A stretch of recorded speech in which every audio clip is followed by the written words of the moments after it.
The Daily Witness is not just a podcast, but originally started as a gospel newspaper. Trevor van Vieren Ministries distributes this newspaper free of charge, paid for by partners and friends. If you have not received a copy of this newspaper in your mailbox, feel free to download a copy from our website, www.thedailywitness.co.za. And now, enjoy today's podcast. Hello. And welcome to the Marriage Chat. I'm Trevor. And I'm Megan. I don't know why I paused to you. I don't know. I get excited, you know. Yes. It's the whole vibe. He loves being behind the mic. I do like it. So, yeah. So we are talking about Marriage. Love and marriage. Yes. And who is love? But Jesus himself. Yeah. Yes. So, where did we leave off yesterday? Oh, yes. Thank goodness. Okay, so the previous episode was about people who rush into marriage. You know, they get married way too quickly, and they don't mature. And that's something Totally led by their flesh. Yeah, and that's something that we were blessed by God. We didn't rush into our marriage, and then we, like I said, we took the one stream and it turned into a raging volcano, not a volcano, raging a waterfall. Yes, and we're like, and then, but we swam upstream. Yes, and then we came out on that peaceful lake, you know, just with beautiful views and so forth. It's so important that a couple, when they want to get together and they are preparing, you know, to spend a lifetime together, you are not going to do this on your own strength. Number one. There's just no way you're going to, because you know what? When you get married to the family. You know, welcome to the family. So, and then you're like, whoa, who is that? You know, that's cousin Benny. Oh my goodness. We don't see him very often, but, you know, he's around. Oh goodness. Okay. So, yeah, it's more than just There's a lot of things to consider when you get married. Yeah. There's a lot of outside contributing factors to consider. So yes, you're in love with each other and you're caught up in that moment and you want to spend your lives together. Yeah. But if you don't think further than that point, you are literally going down a path of destruction. You know, let me ask this question. Ask away. Can every person on planet Earth who's destined to be married, can every one of them have a successful marriage? Yes, they can. That's where we need to start. Yes. Because that little piece is a little bit hazy for a lot of people. Only because they don't see a lot of happy marriages. Yes. But it is very possible. Yeah, it's like... Anyway, I won't use that illustration. But yes, can everyone have a glorious marriage? Yes. Can everyone experience a manifestation of Jesus in their marriage? Oh, yes. And they should be like going after that. Yes. Can everyone be happy in their marriage? You know? Yeah. All things are possible for those who believe. You know, but if you are not experiencing that, that's not Jesus' fault. No. But it's also a way for you to say, okay, I'm missing it somewhere. Yeah, but you got to know, first of all, instead of looking at your spouse with daggers in your eyes, you need to know that a successful marriage is achievable. Yes. Number one, you need to know, and you need to know you can do it with this person. Okay. Exception to the rule. I'm not talking about men that slap their wives around. No, I'm not talking about that. Guys that do that kind of thing, the first time he hit you, that was his fault. The second time, it's yours for staying. Also, I'm talking about men who are with women who are verbally abusive. Yes. You see that like all over. When a woman talks down to the head of the house. Yes. And There's she no just- respect at all. And she belittles the man. And, I mean, she just does not want to change. Those kind of people, you should just walk away. That's all. And you know what, the telltale signs or the red flags are right in the beginning of the relationship already. So you can't get married and say, I'm going to change him. I'm going to change her. something they said in our marriage course was how they are now, they will not be different when they get married. They will worsen. Yeah. I mean, So you knew when you getting married to me, you knew that while we were dating, I like coffee. You knew that. and cooked food. And cooked food, yeah. I don't like. We don't like takeaways. No, we don't.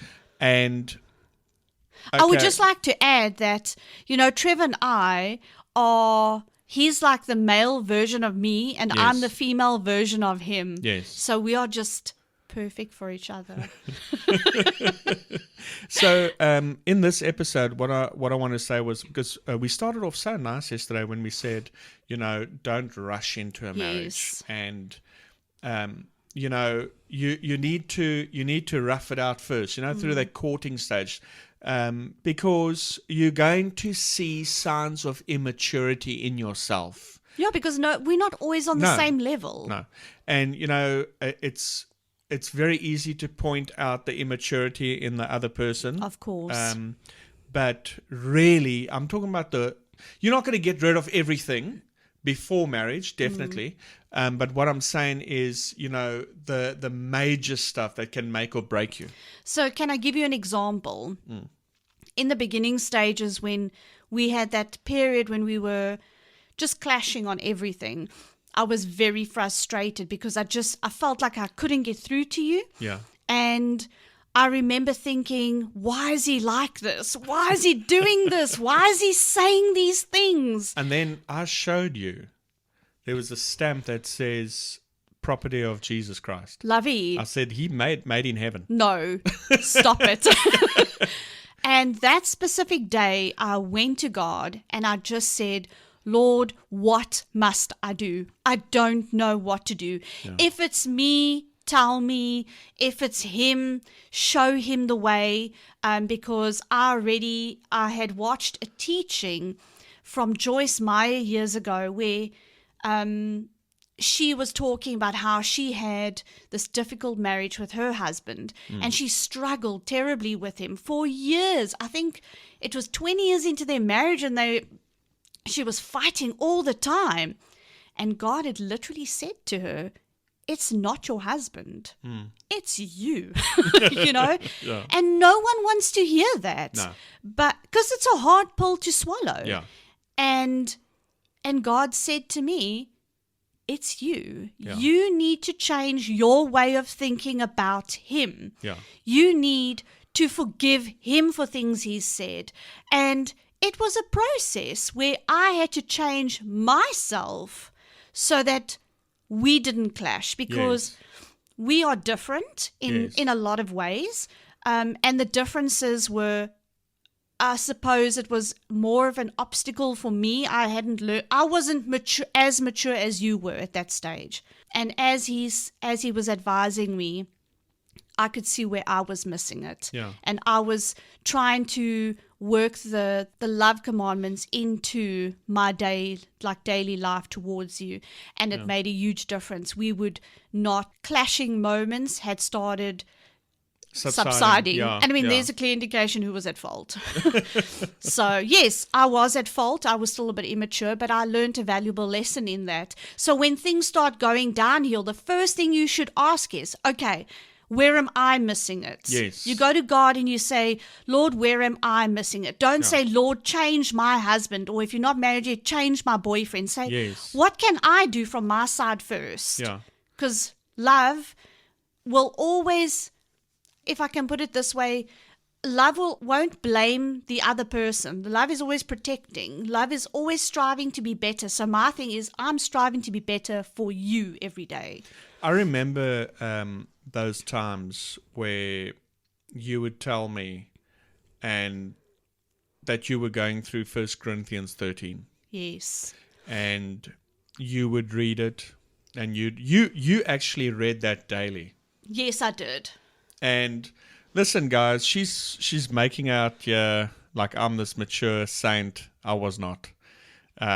I always joke and I say I still got a bit of street in me, you know. Oh yes, he does. So if I run into a devil, I got to make a decision now. Either walk in love or pull your gat out from behind. You know, no, I'm joking. Love. I'm just kidding. So there were times where my flesh wanted to rise up, you know, and I got annoyed, and like it would have mounted to an argument. But, you know, like Kenneth Copeland says, man, he wanted to fight. And he says he couldn't fight with Gloria because she refused. Yes. And I think I was mimicking Kenneth Copeland there. Wow. Because you came to a place where that 1 Corinthians 13 was just working. Yes. And I remember when you would just say, I'm walking away now. I'm getting into love. I'm staying in love. I'm not going to get out of Yes, that. I just go, love, I love you. Yeah. And, you know, it's like, And that just, all right. well, what does the Bible say? It says, you know, heap coals of fire on your enemy, on the head of your enemy. I heard a story where this woman said, yeah, she threw boiling water. She wanted to throw boiling water on her husband. It didn't work. Oh, my goodness. That's actually a true story. I think Kenneth spoke. He gave that testimony. Yeah, he had a good laugh about it. No one was hurt. No one was hurt in this video. And we do that all the time. But that also stood out to me. Yes, I had a lot of 1 Corinthians 13 in me at the time. So when you did that, immediately, like my spirit would say, hey, pull back. And because the scripture says that the love of God restrains you. yes. And it really does. Yes, it did. And I knew, hey, she's walking in love. You need to back off now. Because, you know, if Jesus walks on this scene. Yeah, because she be telling her daddy. Yes. And we do that a lot. I'm going to call my dad. And then you know, whoa, because, yes. you know, there's coming a day you know a dad and his daughter. Yeah. So, also another thing that I would like to say is when we went through our turbulence. Yes. So just a little air pocket. It's a growing air pocket here and there as we were flying. The thing that you said is, I went to God. Yes. A lot of people, a lot of men, a lot of women go to their parents. Or their friends. Or they go to their friends. And especially, you know, it's just weird how Satan sets it up. Yes. They go to that friend that's now divorced. The one that's very angry. Yes. The one that's bitter. The one that's popping pills at night. Wow. And they can give you the advice that your flesh just needs to hear. Oh, of course. At that moment of time, you know. And I'm sure that's how a lot of divorces happened. Yes. Yeah. Oh, my goodness. So that is so very important as a Christian. You know, don't go and call yourself a Christian. You're in marriage and you're running to your family members or you're running to friends. That's just not right. Because what usually happens in a situation like that, the two of you sort things out. Yes. But then you come into the company of those parents or those friends and there's animosity because they're sticking up for the person who was done wrong. Yes. Where when you go to God, he is not biased. Yeah. He is neutral. He gives the best advice, and he's no respecter of persons. So he's not going to say, Trevor, remember that thing that you did? Yeah. Pull that move again, my boy. Yeah. He's not like that. No. He will give you the best advice that will benefit both of you. Where outside people who are led by the flesh are always going to give you their opinion, Yes. but it's not the truth. And the thing is, like when you're having an argument with your spouse or, with your partner, you're not married yet, you're Yes. having an argument with your partner and so forth. The problem is you're going to your folks, you're going to your siblings, or you're going to your cousins, family members, you're going to your friends. You will make sure that you tell your side of the story. Yes. And you will also make sure that you leave out the nasty stuff that came out of your mouth. If you remember them. Yeah. Or the actions, or Yes. what caused the argument in the first place. And most likely it was you, but you will deliberately now leave that out. Yes. So that person can't make a righteous judgment. So you threw them to the dogs. Yeah. So they're hearing one side. Obviously, they're going to side with you. And nobody cares about two sides to the story. No. It doesn't take much to stir this world up now, eh? Yes. And in the real life, in the biblical world, there's your version, there's the husband's version, and then there's God's version. Yeah. And his one's the truth. Yes. You're both wrong. So, although he doesn't do that, No. he will advise best, for both of you to straighten Yeah. that out. So, But when you're going to God, like I like what you have always done that. That's not fake. That's real. You've always gone to God and you've prayed about the situation. I think that's where a lot of people are falling short. They don't pray because guess what? They don't believe they're actually going to get an answer. yes, they're like, what? Has it come to this? Yeah. And also, they are very angry in the moment. They're very emotional. Yes. So they're not going to pray about it. And even if they did pray about it, they're not really expecting an answer. Yes. They want to sort this mess out now, and they want to put their 2 cents in. And that's where it just gets ugly, man. I found that when I was going through the First Corinthians and we would still clash a little bit, we would separate for that time. Yes. Like I'd go my way, you'd go your way. And in that quiet time, after you've calmed down, because it is actually important not to speak things out of anger. Yes. You should rather, when you are irritated or you are annoyed and angry about something, rather take some time out. Yeah. Calm yourself down and reflect on everything, because it's hard to take back the things that are said in anger. Yes. And sometimes the person you're speaking them to are not even supposed to be the recipients of that. Yes. So I would walk away, and in my calming down phase, my chill phase, Yeah. once I'm finished crying and I've pulled myself together, pulled up my big girl panties, Yeah. and God would talk to me Yeah. and he would tell me, go and apologize. Now, a lot of people would look at that and they hear that side and they're like, you know what? Yeah, but why are you still going through that? Hey, some people don't even do that. Yes. That's actually a sign of maturity. That's a sign of growth. Yes. When you're starting this thing off, man, you're not going to start off the spiritual, mature Yes. Hulk.